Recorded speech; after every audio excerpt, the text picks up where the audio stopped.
Frank, Dynamite. Frank, come on, man.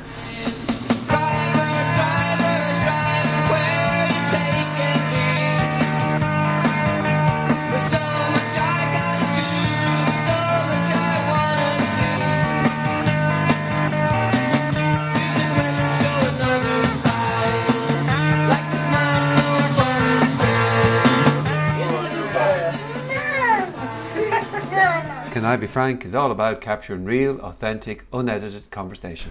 Hi, welcome to episode 15 of Can I Be Frank. In this episode I talked to Emmet Savage. He's the CEO of a company called Rubicoin. Rubicoin is all about getting the world, people to invest successfully in shares.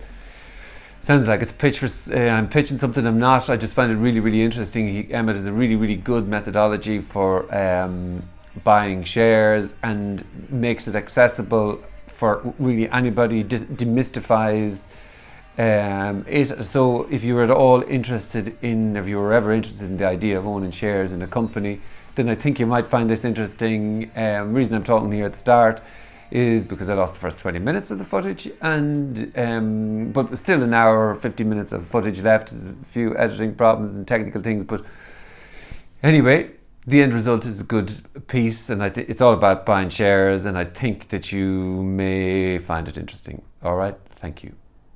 Enjoy. Tipping point is this, yeah. So you've definitely done your 10,000 hours in terms of stock in research, because deliberate practice. It is fair to say it's a bit of an obsession, is it not? Yeah. Well, you mean you started a company on it anyway. So it is. But before that, it was an obsession. Yeah. Well, it was a hobby that grew bigger and bigger. Yeah. And it was almost like it grew bigger than my day job. I mean, I graduated college in '96 as a physicist, so it's not exactly, or I should say, a degree in physics. It's a complete a misnomer to say I was a physicist. I had a degree in physics, and I therefore applied myself. No, exactly. But I was never a physicist. But I applied my skills in the way that I was geared up to do, and I went into a technical job, and I had a very nice career in a technical space. But in fact, it felt like, it really shouldn't be here, and just that hobby got bigger and bigger, and I read more and more on stock investing, and I never went to college to study stock investing. I went back to study finance for a while, but I guess the thing I studied formally that was most beneficial was strategy and business strategy, because really that informs how to go and find great stocks. But I am fully aware that the majority of people, 99.9% of the world, don't want to become an enthusiastic follower of businesses, and what they need is someone who are like kind of proven advice, and you mentioned that a lot of people say, look, that's a job for somebody else, or a financial advisor, but absolutely nobody will look after your finances better than you, or at least care for them in the same way as you, the way like no one should care more about your health than you. You can go to somebody and they can give you advice and guidance on how to be a healthier you, but you've got to do it. But also there's definitely a view that the stock market it's a gamble. Yeah. And the stocks will go up and go down. And maybe talk about that, because that is the typical impression is, I need to be making money within a couple of weeks here. That's as they say, the Rothkill Parishon. That's unfortunately what you experience in your first few weeks and months will likely set your opinion, which is completely short-term bias. It's deciding it's rushing to a set of conclusions based on minutiae of detail. Okay. So to kind of just get academic for just 1 minute, there's a Nobel Prize-winning economist called Robert Shiller, and he took a very detailed look at how the stock market has actually performed over the very long term. So the data, I think, goes back to 1847. Right. So we're talking about was 18 something anyway, and there's a fabulous piece of research published on GitHub, which is a geeky site for hosting data, but basically it looks at what is the mathematical probability of losing money on the stock market if you go long. And since 1847, if you buy and hold shares in a basket of shares. For the moment, we'll just call it the S&P 500, which is like 500 shares. The probability of losing money after 25 years is 0 in 170 years of data. Absolutely improbable. Zero probability. If you bring it to 20 years, the probability is a very small fraction of 1%. And as you bring it closer to now, your probability increases of losing money. But what the piece basically proves is that if you buy and hold a diversified portfolio of stocks and just sit on it for multiple years, hopefully 2 decades, you will make money.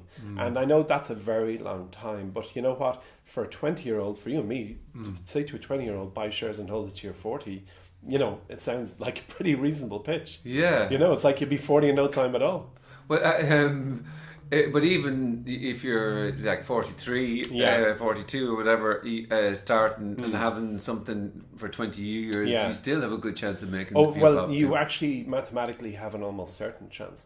So, like, I mean, one of the bad things can happen is you happen to buy, 5 stocks you fancy the day before a correction, a recession, or even worse, a depression. Each of those terms has its own definition. But in other words, you buy some stocks and then the downturn begins the next day. And then 6 months later, you're looking at a folio that's down 40% in value and you don't feel too good about it. You think, I shouldn't have done it, bad timing, this is my luck. And you basically start a dialogue in your own mind about why this happened. And when in fact, you need to kind of go up to helicopter level and realize that the stock market is like a weather system. You could have a very long dry summer and the grass is yellow and the crops are dying, but virtually anyone in that situation knows that someday rain will come. And rain will always come in the stock market. It will downturn eventually. And that too has been studied to nth level of detail. But you have to realize when the rain goes, there are more sunnier days than wet days. Okay, so when we were talking before the whole thing stopped for us, what we were saying with this idea that what I'd like to get into as well is this idea that one thing's buying shares of financial services can be complicated, but another thing for the average, you were saying it for a 20-year-old, but even for people in 30s, 40s, it's still, if you haven't done it, it's still that's for somebody else. That's for wealthy people who have money to throw away, as opposed to a way to build money over a period of time. Like how do you, when you meet somebody who's never bought it, doesn't have but still spends a lot of money on crap, and they still have some disposable income, how do you kind of convince them that it's worth doing? Well, it's funny because when we set up Rubycoin, we said we are going to speak to somebody in their early 20s with the means and willingness to invest. And what we found was that you can decide, or think you've decided who your target market is, but the market will tell you who your target is.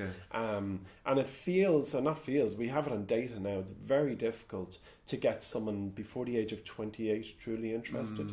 They're too busy having a good time. I mean, and that's only natural. It's like, I'm out of college, I'm paying down my college debt, I'm now earning some money, I'll worry about that. You're feeling like you're in your 20s. And that's, so the majority of people who kind of wake up, and what I mean by wake up is start to take an interest and realize this life ain't so long, are usually around 30. So, I feel I personally can do a very good job at pitching investing to a young person, let's say 20-year-old. But when without kind of an external influence of a voice or a mentor, it kind of happens naturally at around the age of 30. So it's a stage of life thing as well. And it's a shame as well, because those critical 10 years between, let's say, the age of 21 and 31 can entirely augment your future wealth. I mean, the best stocks that I own today were ones I bought in my 20s and managed to have the temperament not to sell. And it really wasn't much money's worth, as I said to you, like with Dell. It wasn't really about the volume of cash invested. The time advantage was huge. I mean, time, there's only a limited number of resources in all our lives, and cash and time are two of them. And you can take a reasonable stab at predicting how much cash you'll have in the year ahead, or make or earn in the year ahead. But nobody knows how much time they've left. So the sooner you start, the better.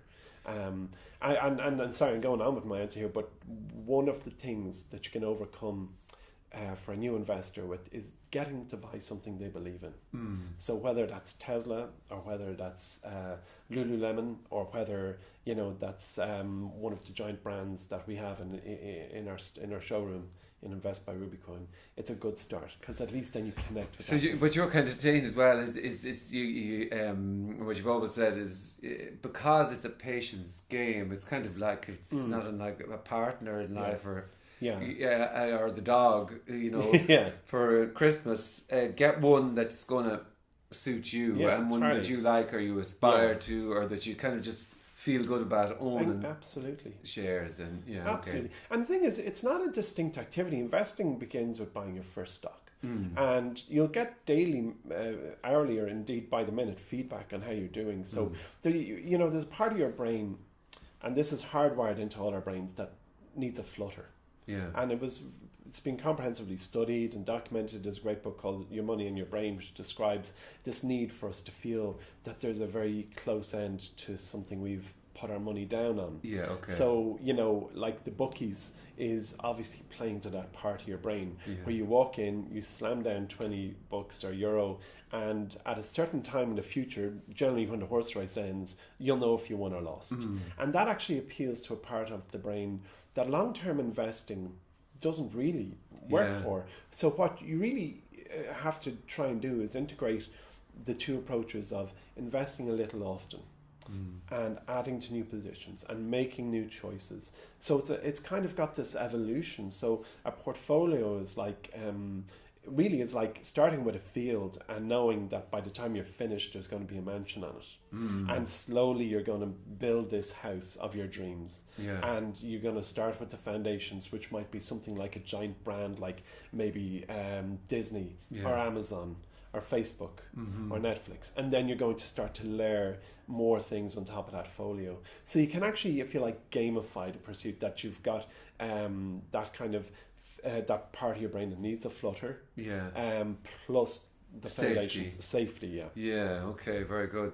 So but that does start to kind of, you see, because when you were describing the target market, not the target market, but the market seems to have come towards Rubycoin, which I will definitely get to, but mostly what happens is people get their money and they stick it into a pension, and they don't think about it. That's correct. And because it's a pension, for no matter what way you try and glamorize it, it's still this thing that I have no interaction with, and I give it. It's almost death and taxes and pension. It's almost that. Whereas the pursuit or investing in shares can be. It can be exciting, but it obviously is exciting. Absolutely. It is exciting, and it's every stock you buy and maybe eventually sell is a learning journey. So stock investing isn't purely about making or indeed losing money, which nobody wants, but it's also about yourself, developing yourself, understanding the temperament of others, understanding the temperament of the world, and understanding businesses. And I mean, a lot of people roll their eyeballs and go, I have no interest in that. But you'd be surprised, actually, because we're not trying to load people up to become academics in all those areas, but it's that by just doing it, you cannot avoid starting to learn more about yourself, others, the market, and business. And it just happens one drop at a time. It's like you have to fill a whole bath one drop at a time, and it will eventually happen if there's a drip going in there. So like by owning your own portfolio, you are widening your mind to the world and the world we operate in. I mean, there's so many stocks that I've owned over the years, or indeed businesses I've owned over the years, that before studying those businesses, I didn't even know such an industry existed. Like an example that springs to mind is a company called Portfolio Recovery Associates, a floated company in New York, and its business is it buys bad debt off banks for like 5 cents on the dollar, and recovers it from the bad people on the other side of 7 cents on the dollar, and they make a profit by recovering debt. And I remember at the time, I was probably about 25 when I read about Portfolio Recovery Associates. I was like, I didn't even know such an industry existed. So by just kind of slowly dipping in and being handed stories, which is what in fact Rubycoin now does. We hand our user base case studies that are very readable. We're committed to no jargon. We're committed to simplicity, speed, and these are the things that people value now. It's like, I just want to hear about a business in a way that I'll enjoy reading. Yeah, well, so obviously, in your time, you were doing investing in your own. You were building up your own wealth, and you were realizing by talking to the average person that the average person just didn't know how to do this. And then you began to give courses. Yes, exactly. I'm going to lead you into Rubicon in a kind of a linear way, but that is what happened. You obviously wanted to. Yeah. This wasn't. I remember you were doing it part time, but this is the thing, you were getting people into a hotel room and explaining your rationale. Well, a couple of things happened there. The first was I realised that there was nothing out there that I could find that explained everything you need, the pure bare facts. Like, what is a stock exchange? What is a share? How do I buy one? What is a broker? What is a good one? Like, the easiest questions, the questions that a child asks, are generally the best ones, because it's first principles. And I couldn't find a book that, or indeed anything that really brought you from 0 to 1 in a nice methodical way. I mean, when you explain to somebody that a stock exchange is simply a supermarket for shares, they get it. There's very little more explanation required. And then you can further that explanation by saying, just as every country has its own supermarket or grocery store chain, every country has its own stock market. And then suddenly that kind of brings people's understanding on. You say, well, in New York there's 2 big competing supermarkets for shares. There's the New York Stock Exchange, and there's the NASDAQ, and their neighbours and their competitors. And if you can't buy your shares in Ford in the NASDAQ, which you cannot, you buy them in the New York Stock Exchange. So people grasp that. And then you say, well, the other thing is you can't just walk into a stock exchange. Someone else has to do it for you, and that's the role of a broker. And so I guess I discovered that there was nothing out there that I could find that brought you through a learning process very quickly. So as you said, I stuck an ad in the paper, in the Irish Times and in the Engineers Journal, and actually, the Engineers Journal was of the rationale that there was highest number of people who understood numbers subscribed to that paper. Interesting. I filled a room in a hotel, as you know, and also most people realize by teaching something you're forced to learn it yourself correctly. Because you don't impart anything that's wrong. So when I didn't have a deck, as they say, or a storyboard ready, but I wanted this deadline to be able to force myself to bring people through a 0 to 1 journey. And just as you say, we both played a guitar. If somebody arrived here now to learn guitar from either of us, first thing I'd say, it's a shame, really, but there's so much opportunity out there to learn well. But nonetheless, you or I would both want to make sure we're teaching that person. I won't be able to teach them. So, I never got lessons. Well, that's true. So the thing is, like, you learn by teaching. So fill the room in a hotel full of people, and the promise was you don't pay unless you're absolutely 100% satisfied that I've delivered on my promise, which is you'll have learned everything you need to know to open and start a successful stock portfolio. And from those early days, first thing that happened was everyone paid, which at least was some kind of indication that people are reasonably happy. Nice guarantee as well to put in there on something that you were offering. This is true. Nice bit of marketing almost. Money back guarantee. Oh yeah, exactly. But wait, there's more. Sign up before midday. No, but so we also had and pluralizing it because John Tyrrell, my co-founder of Rubycoin, was always with me on these journeys, and I think he'd be happy to admit I'm the passionate investor who studied relentlessly, and he's the one who's very good at building businesses and teams and so forth. So two of us started to learn a little bit about the marketing of a course, and I really was before Ireland went into a recession, which I think was 2006 or thereabouts. And word of mouth referral was huge. I mean, from the first 20 people who attended that course, I think I received around 100 emails afterwards looking for a follow-up from friends and family who were recommended. And what I did in that time was start to build a small but very tight network of people in this city who had a shared interest. And that network has proven to be one of the most valuable things I've done, believe it or not. It was this kind of halo effect from a product that kind of allowed me to learn how to teach, make a few bob, which actually all went to charity because I didn't want my neighbours thinking I was profiteering from their pocket. And then... What do you mean? So the money that was made in all those courses gave it all to charity. Why was that? What were you worried about exactly? Well, actually, the fact was a lot of friends and family were signing up. Okay.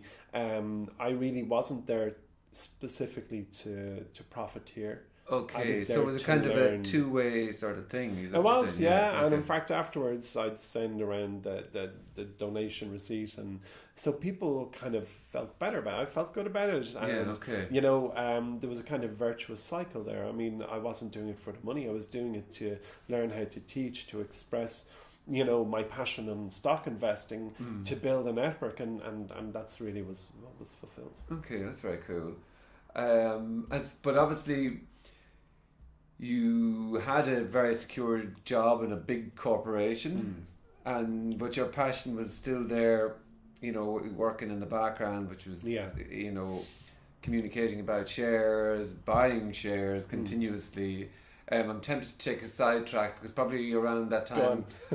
No, but I love the Netflix story because it was around the recession time, and where like the average person, because the shares were plummeting, the average person runs.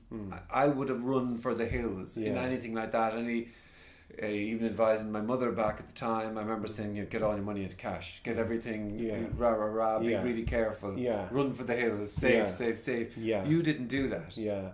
Well, I'd love to think of big heroic kind of analogies to say the hero always runs in the opposite direction of the crowd in an emergency. And I suppose it's in part true because value, like synthetic value, stocks go into super cheap territory when everyone's selling them irrationally. And I'm not saying that every time I'm an expert in it, but when I see a big sell-off, the last thing I do is sell. Simply because you have to gather your thoughts and see where, in fact, quality businesses are still quality 10 days into a recession or 10 days into a depression. So the recession, we'd say 2006, 2007, 2008, I would have been running for the hills. Yeah, and in fact most people were. And it's also because people don't really know where the source of the problem is or how long it will last. I mean, economists after a recession find it hard to agree even why it occurred, let alone trying to predict when it's going to occur. So the one thing that, when a correction or a recession or a depression arrives, you don't really know it's happening until a few days, weeks or months in. And then you're starting to work with broken information and rumour, and people who you trust, your network, your family, your friends, are telling you, I'm doing X. And it starts to influence you because, these are the people who are your trusted voices your whole life. And in fact, a kind of a shockwave goes through society on how to behave, when in fact it mightn't be, and usually isn't, the right behaviour, especially in finance. So it's interesting, like a case study that's topical at the moment is Bitcoin. Now, everybody's buying it. Well, this is it. So like for me, Bitcoin is quite an interesting one because firstly, it really feels like the earliest days of the internet. And I mentioned the first time I saw the internet was in college, and Amazon wasn't born when I was in college. So the Amazon of the cryptocurrency world may not have arrived yet. But just like the blockchain is the internet, if you like, and Bitcoin is a company, if you like, is a currency that sits on top of the blockchain. We aren't far along enough yet to actually know who the Amazon is or will be, or even if they're born yet. In fact, but people are rushing in. There's a gold rush into Bitcoin. And it might be the right thing to do. I just do not know. So, the bubbles will occur. They always will occur, whether it was tulips in Amsterdam in the 1700s or Bitcoin today. Yeah, and you see, you're not, I'm going to just give this a little flick here, these two devices. Synchronize, is it? Yeah. But so that's interesting because like I look at the Bitcoin thing and I think, well, it's like, when there was taxi drivers owning a couple of houses, back in the boom in Ireland Yeah. really Yeah. should have been, you know, it's, hindsight's a great thing, but I think if everybody, like the crowd right, really? Yeah, Ever? It's funny that In life in general, is the crowd right? well, the world needs experts in certain areas. Yeah. So, like, if you needed, like a heart transplant, heaven forbid, you wouldn't want the average opinion of 10 people if one of them was a surgeon, because you know the average is wrong. You just want the surgeon's opinion, or the surgeon to do it. Yes. The average in that specialist situation is wrong. How do you make the incision? All 10 of us vote. It isn't going to be correct. Yeah. And the same. That's a really interesting way to put it. Yeah, and like, so the average opinion in many cases is wrong. So selling when everyone else is selling stock isn't the right thing to do very, very often. Yeah. But then the expert opinion, when it doesn't, you know, this idea is it's bias, or the expert opinion. If the expert opinion is giving you something you don't want to hear, you probably won't listen to it either. Well, there's that too, but you know, what can you do about what that? can you do? You know, go to a dietitian or go to a gym instructor, a personal trainer. They're going to tell you, here's what you need to do. You need to lose a few pounds, and then you know them too. Absolutely. So you know, that's the thing. You can either take the opinion or not. And I guess where people I think are most likely to respond is down to beliefs. You know, it's down to your core beliefs. And as you mentioned earlier, like if you have a taxi driver who's advising you buy a property, or has a couple of houses, or a hairdresser is telling you to buy an apartment in Bulgaria, there is something in there you realize, you know, this person isn't necessarily an expert in property investing abroad, so therefore it mightn't be good advice, you know. But your kind of approach really cuts through the ups and downs. It accepts the downs and accepts the ups and gets carried away with neither. Is that fair to say? And that with long term being the view. I mean, that's the singular message. It's patience, long term, but equally, and not doing as much work as you can to choose great companies.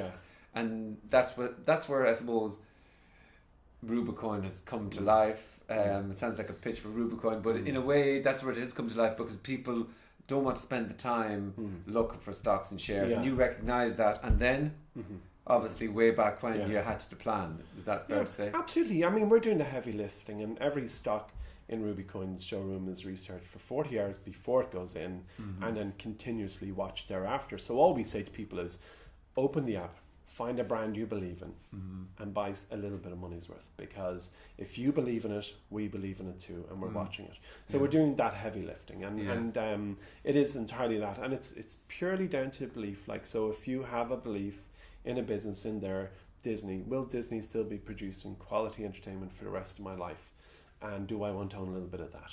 If the answer is yes, buy it and stick with it through thick and thin. Okay. And so Rubicon, obviously, I want to kind of get into the seeds of actually the process of starting a business. But we're today, and there's been 1 million downloads of your app. We just think it passed 1.1 million. Okay, 1.1 million, right? That's hugely impressive to hit that milestone. But let's go back in time to when the idea of 1 million downloads was would have been spectacular. I remember telling somebody once we'd hit 2,000 downloads, and we kind of I remember running home to check if that in fact was the case, and it was around 500. And in fact, I'm trying now to keep up with the number as we carve past it. So it's great. It's fabulous that we've a rolling snowball now. Yeah, well, I mean, it just shows that the product is good. But come back to, you were in Vodafone. You had accumulated a huge amount of I'd say you had done your 10,000 hours by the time you set up the company in terms of knowledge and understanding and teaching it. But then it's a much bigger thing to leave a fixed, safe job for life to go setting up a company, to go jumping off the cliff. Can you remember the feelings and all that? I often say the most important thing in starting a business is a supportive I was going to say supportive other half, whether that's husband, wife, boyfriend, girlfriend, but the people around you are telling you can do it. And I was very fortunate that everyone who knew me knew that this was my life's pursuit, and that it would be wrong for me not to give it a shot. And that really was, everyone I spoke to said you should do this, and it would be, and I the conservative in me really was a little scared, because I had a great job and paid well and paid the bills, safe. But it was safe, but it wasn't, my core passion, never would be. Rubycoin is a mission driven business. Our mission is to get the world investing successfully, and it's that last word, successfully, that absolutely has differentiated us from every other offering out there. Because we are so enthused about what people can. Sorry, I'm just seeing the battery is going to go, and I definitely want to get more information out of you. So I'm going to just pause. We're okay for time, I think, for you. If you want a quick check, I'm good. I can see that battery is going to go on me, so it's just lovely. And I'll put that there. It quits out at 30 minutes. Right. That's why I have to stop. Anyway. There's probably a hack for it, or there's a way more expensive camera. But I mean, I'm not going to do either of those diesel things. Jenny at the back plugged into your camera. So what were we saying? Can you remember what we were talking about? I think we're talking about entrepreneurism, setting it up, the people around you. And, the support system that you had in place. System. I mean, and this was your life's pursuit. Rubycoin was a mission. It was a mission, and people knew I was putting on courses, if you like, in hotel rooms, and that I was writing by night for a great business in the US called The Motley Fool, and that, in fact, my hobby was bigger than my career, and everyone around me told me and could see it, and I could feel it, and it was the fact that I think unanimously there wasn't a single person I met who said you shouldn't do that, and it was in fact when my wife said, Emmet, you really got to do this, and then my boss, who is the CTO inside in Vodafone, said, Emmet, we'll support you. I kind of felt, well, I better give it a shot. Well, that's a nice way to put it, actually. I mean, obviously that it was, but you still must have been, I mean, the fact you have investors in a business, this is a lot bigger than just taking, obviously it's a lot bigger than going into a hotel room with people. There's no risk in that. This is, now, how does entrepreneurial life sit with you? So you've brought your passion into the world, and you've, but how does it sit with you at home? Well, I should have done it sooner. Because it is, in fact, entirely in keeping with who I am. And it fits perfectly with who I am.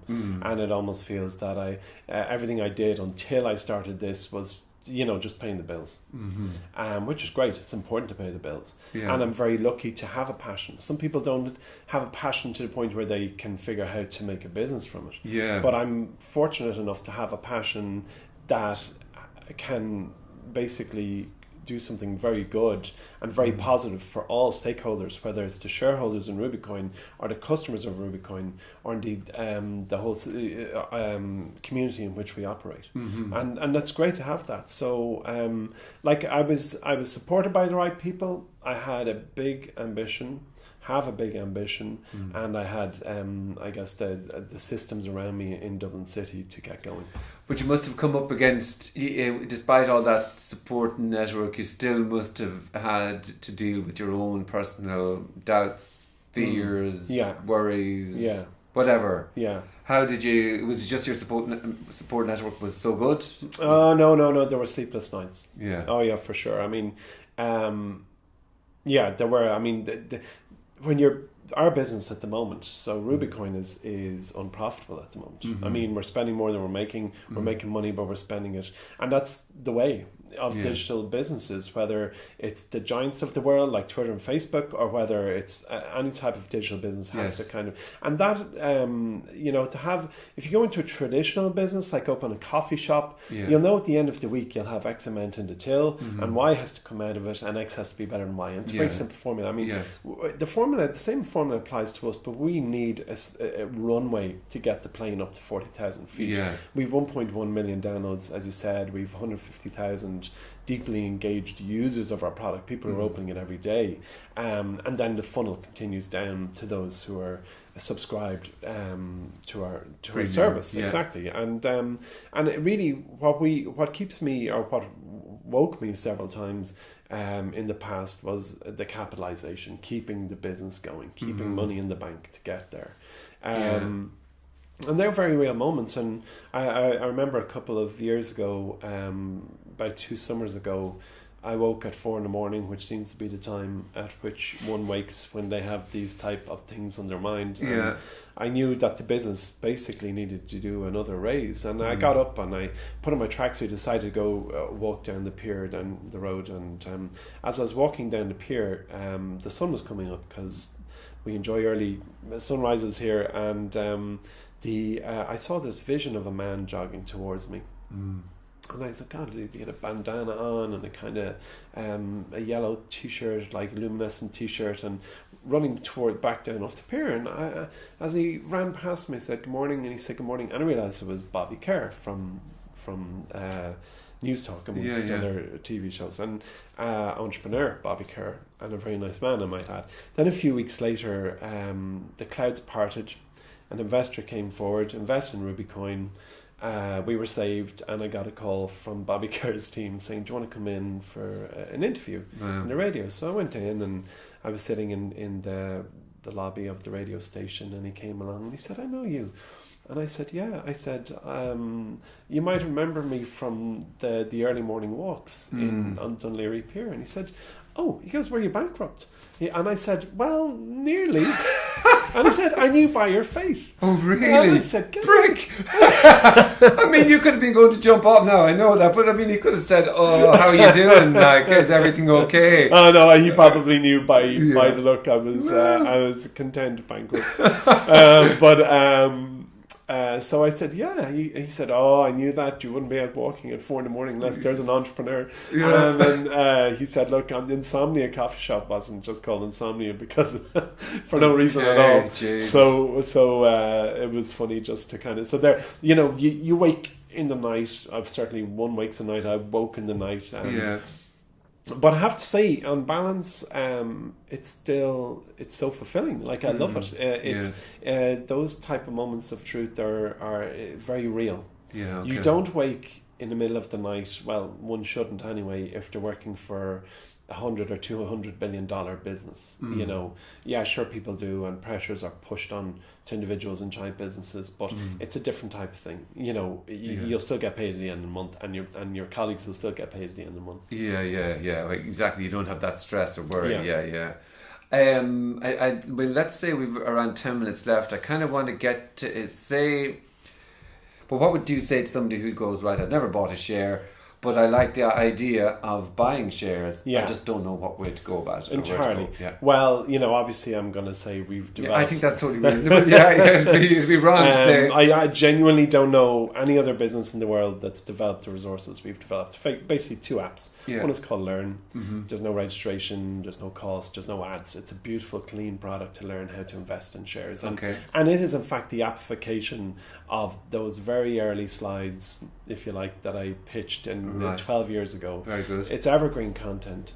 It's based on the best learnings of the best investment masters that have ever lived, but it's jargon free. Yeah. And it explains what is a share, what is the stock market, why should I invest, what is a good company, how much should I invest. And we cover all those questions that a new investor has in a very, very simple way. It's appified, and therefore it's sound bites, there's audio, it's clean, and you can tick off the things you've read or absorbed and find the things you need to learn. So, and like in a matter of hours, probably. In a matter of hours, I mean, honestly, it would take total 2 hours to consume the whole lot. I mean, professors in Harvard University are using it to teach their classes. We have 60 to 70,000 new users of the app every month, and it's the highest ranked financial app in the world in every country. What I mean by that, in 140 countries, both on the Apple App Store and the Google Play Store, it is ranked number 1 for investing. And it's free. And it's free. It's Everything free. is free. No speed Yeah. bumps. You don't even have to tell Okay. us who you are. There's no email registration. And that's how committed we are to giving people the belief and momentum that they need. Yeah. Okay. Second product, our flagship product, is called Invest.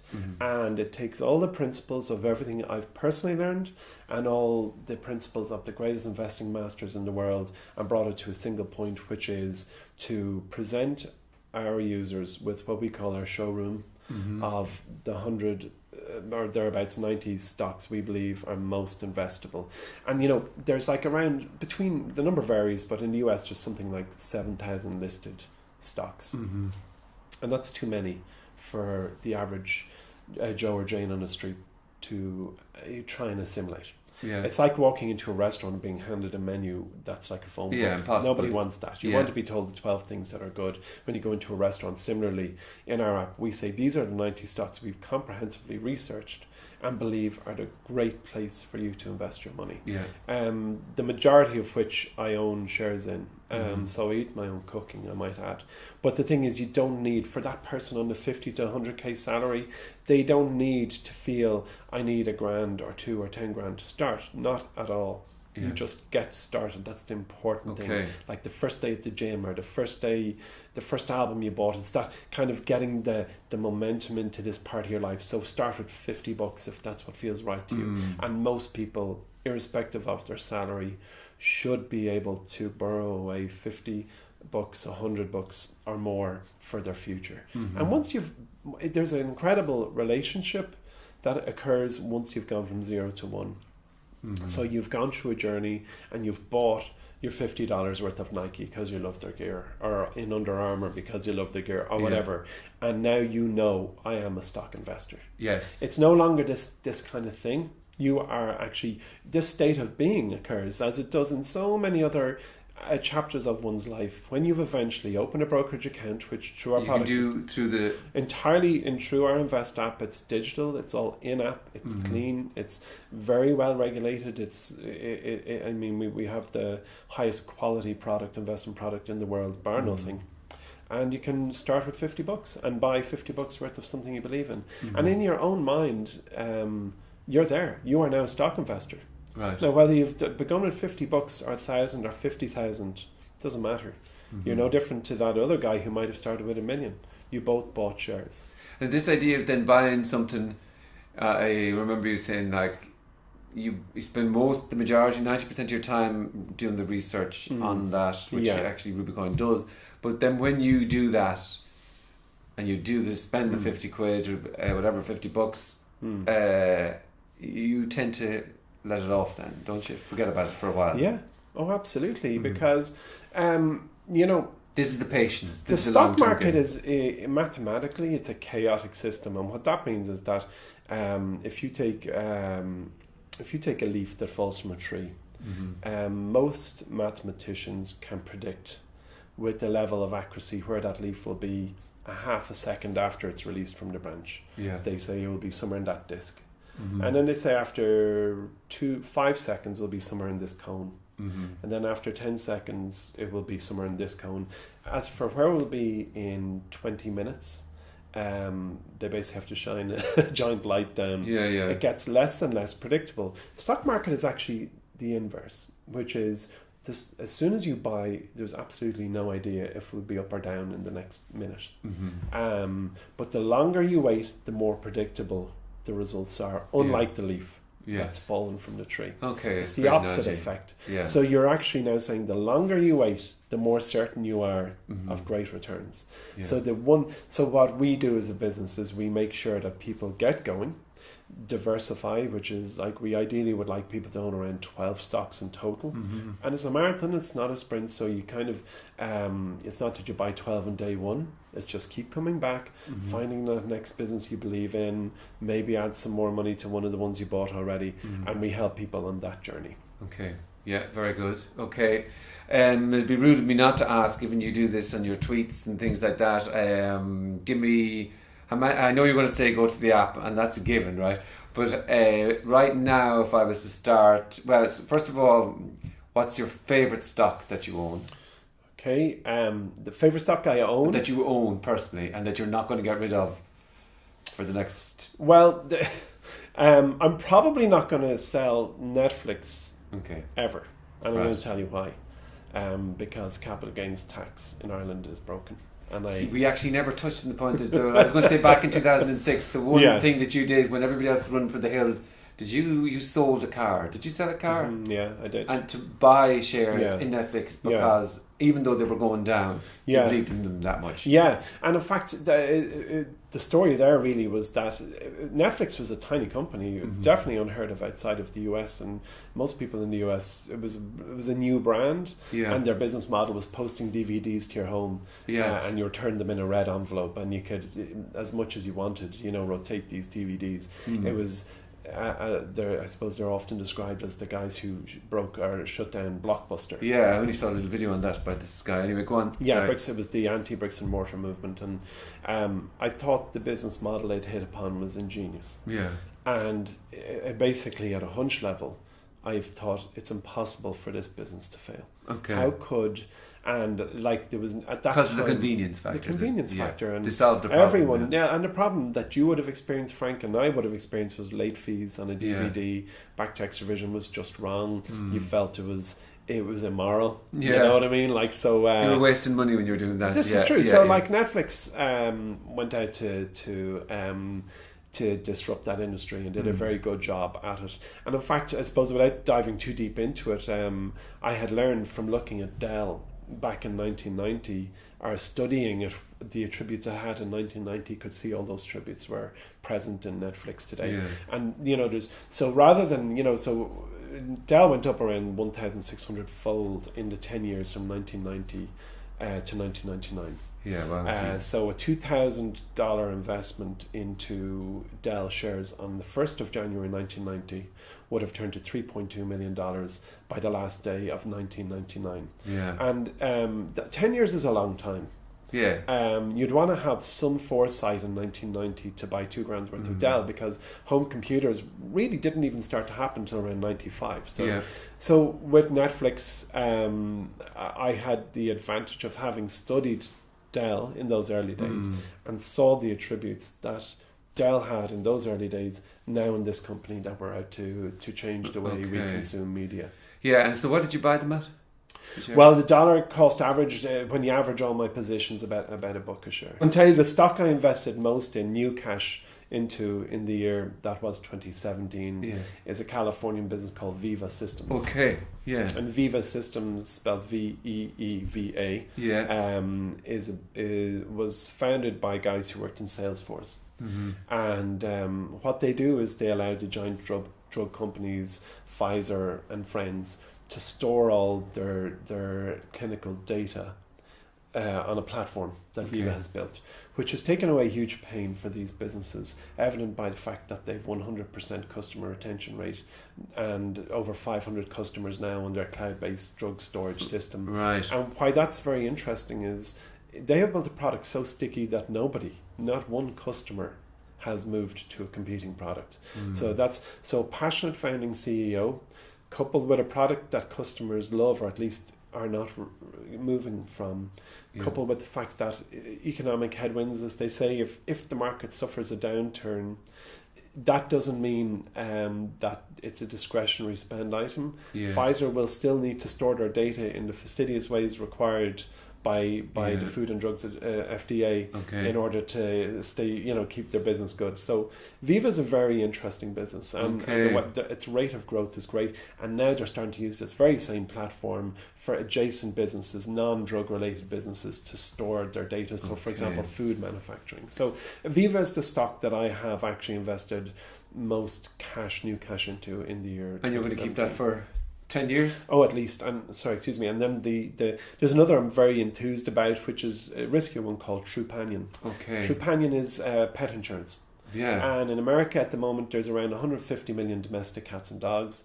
Only about 1/4% of those have health insurance. Yet the average domestic cat and dog owner in the US ends up shelling out big cash when the dog gets sick. Bonnie Tyler downstairs cost us $2,000 in the first year. There you go. You should have insured it for $60 a year. Is that it? Okay, so it's a fixed. Well, they have tiered platforms. Okay, so it's the type of thing that's exportable or expandable worldwide. Yeah. Okay. I think it's a great business. Yeah. Okay, and then I often get these emails through from companies that say, "Oh, here's the next Apple and the next Netflix." Obviously, for you, like, it's very hard to say. Well, I mean, the next Netflix is almost the next Netflix, but the company, would you say that's what's the most one that you'd be? Obviously, can you differentiate in your mind a real excitement for the actual products that you'd like to buy within that? I mean, you're never going to be, you're not going to buy Viva systems. But because I love it, is there, and their products going to be difficult for you to buy as a consumer, but what would be the most consumery type? Is it Tesla? Oh, absolutely. Yeah. Unquestionably. Tesla is misunderstood at this moment in time because news is distracting the world. Once again, the opinion is, the Model 3 isn't shipping fast enough, they're not building it quick enough. But absolutely, Tesla is a business that has a bigger mission than cars and electric cars. It's an end-to-end green energy business that, from the solar panels that look like your roof tiles through to a new generation of vehicles, autonomous vehicles boring down under the ground to make sure vehicles are brought from A to B quickly and safely. The completeness of vision of Elon Musk is unparalleled. And it's now, like, Tesla is valued more at the moment than Ford. So in the current lens on society, it's people can look at it and go, that's overpriced. But Steve Wozniak, co-founder of Apple, there last summer said that Apple is no longer the visionary of Silicon Valley, that the kind of mantle goes to Tesla. Okay. And it's the one he believes will augment the wealth and a new generation of investors. It's my second biggest holding, and it's absolutely the one I will, if I had to sell everything I own is stock related, Tesla's probably the one I'd leave behind. Okay, that's very interesting. There's a few articles, and they're not very reputable, but they're saying they should make Steve Jobs, or they should make Elon Musk the head of Apple, but I don't think he could cope with not being the big dog. Listen, thank you very much. I know we've gone over the hour, but hopefully when I'm finished with the editing, I'll have something that's a nice little so thank you very much. Pleasure for your time. Put it there. Cheers. Thanks, buddy. Frank. Tesla, oh. Yeah. And the thing is, your two boys would get into that. Yeah. If you said, lads, you're both going to get like €50 worth of Tesla. Yeah. They'd buy that. I think they would, actually. Yeah, they'd be like... Hi, if you like the conversation that I just had and you'd like more, please hit the subscribe button. Thank you. Frank, smile, man.